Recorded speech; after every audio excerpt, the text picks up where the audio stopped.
El Perú también ocupa uno de los lugares más altos en el mundo en violencia sexual en general, según el ranking de la Organización Mundial de la Salud. Eso es algo que salió publicado en muchos medios de prensa el año 2017 y fue un gran motivo de preocupación. La tasa de feminicidios también es relativamente alta, aunque tiene fluctuaciones de año en año, algunos años sube, otros años baja, pero igual sigue siendo relativamente alta. Es un problema que como país no hemos logrado superar. Y la violencia de género no existe en aislamiento, va de la mano obviamente del machismo, de la creencia que los hombres son superiores a las mujeres y que tienen derecho a decirles qué hacer con sus vidas, a controlarlas. Todo eso va de la mano y es un problema grande para nuestro país.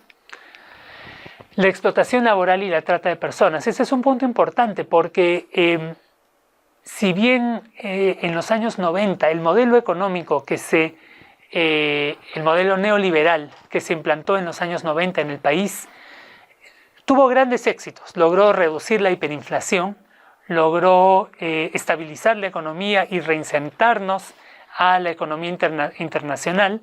Sin embargo, se sacrificaron algunas cosas y uno de esos fueron los derechos laborales. La actitud hacia los trabajadores no mejoró y en muchos casos empeoró. Y un ejemplo de eso lo vemos en esta imagen ya tristemente famosa del incendio en las Malvinas en el año 2017, cuando un grupo de trabajadores que habían sido encerrados por su empleador en unos containers encima del centro comercial y no pudieron escapar cuando se desató este incendio. Alguna gente ha dicho, bueno, pero eso no es explotación laboral, eso es esclavitud.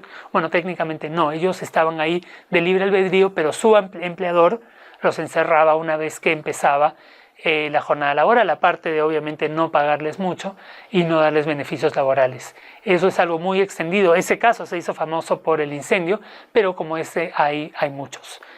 Pero la explotación laboral también se da más en la forma de trata de personas, ¿no? Y mucho en zonas mineras, por ejemplo, en la imagen que vemos abajo, para la mina Rinconada en Puno, se piden señoritas para disco bar, se ofrece trabajo, pero en la práctica muchas veces ese trabajo se termina convirtiendo en algún tipo de explotación sexual o de privación de la libertad, ¿no? Si vemos las cifras de la trata de personas en Perú, mucho está vinculado con el tema de género, pero también con el tema laboral. Generalmente las personas que son víctimas de la trata de personas van atraídas por una promesa de trabajo, porque la gente quiere trabajo. Eso es algo que sigue siendo, digamos, difícil de conseguir en el Perú a pesar de las mejoras que han habido en la economía. La gente todavía necesita ir lejos para buscar trabajo y de eso se aprovechan los tratantes de personas, sobre todo de mujeres.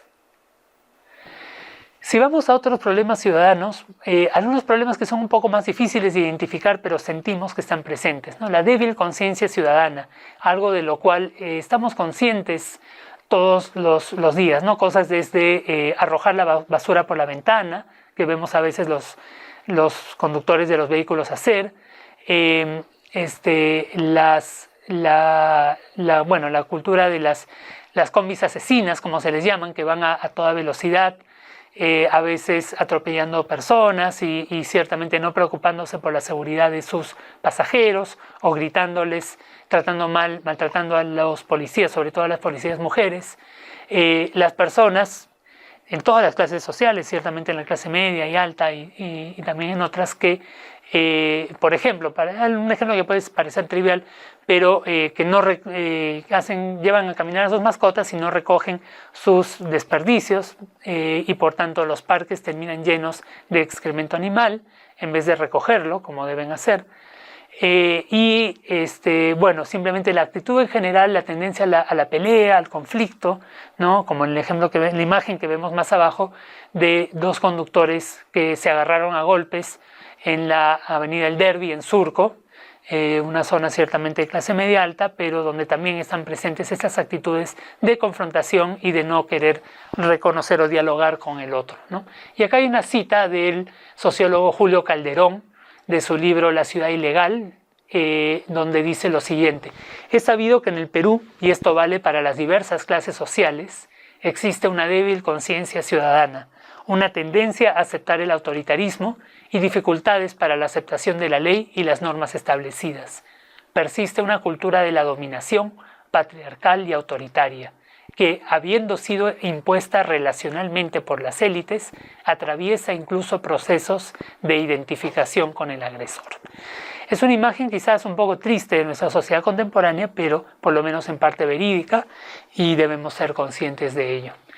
Y por último, un problema que también un poco difícil de identificar, pero es la superficialidad de nuestra cultura política y de nuestras políticas públicas, ¿no? La falta de planificación, la falta de preocupación por las estrategias de largo plazo, preocupación por la ciencia y la tecnología, por ser un país que se desarrolle en base al conocimiento. Nos quedamos simplemente en las obras de corto plazo, de las obras de cemento, lo que muchos llaman el obrismo, ¿no? Es un término que han mencionado Roger Rumril, Moisés Rojas y otros investigadores y periodistas. Tiene que ver con el énfasis en el gasto rápido y en la obra por la obra, sin planificación y sin una estrategia clara de largo plazo, en desmedro de la inversión en educación, investigación, tecnología y salud.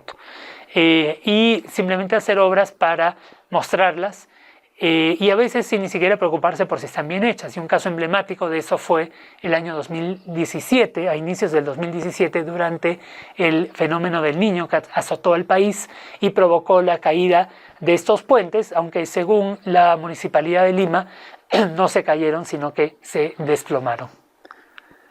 Vemos también esta cultura del obrismo y de la falta de planificación en la serie de los innumerables estadios que se construyen en el país. O sea, los estadios son una gran cosa, son necesarios, pero hay demasiados estadios por población, sobre todo en zonas remotas, y se hacen simplemente para decir que se han hecho obras, para mostrar obras y también para dar empleo a la población en la construcción.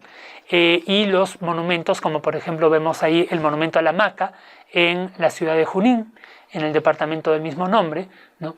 Y acá hay una cita del escritor amazónico peruano Roger Rumril, que dice: no es que las carreteras, las losas deportivas, las postas médicas, los coliseos y los puertos no sean parte de la inversión para el desarrollo. Sí son importantes, pero gastar, como lo hacen los gobiernos regionales, por ejemplo en la Amazonía, más de 95% de su presupuesto en obras físicas y solo un 5% o menos en mejorar los servicios de educación y salud, en el agro, en ciencia y tecnología, para transformar la materia prima y exportarla con valor agregado, es reforzar el sistema extractivo mercantil inviable.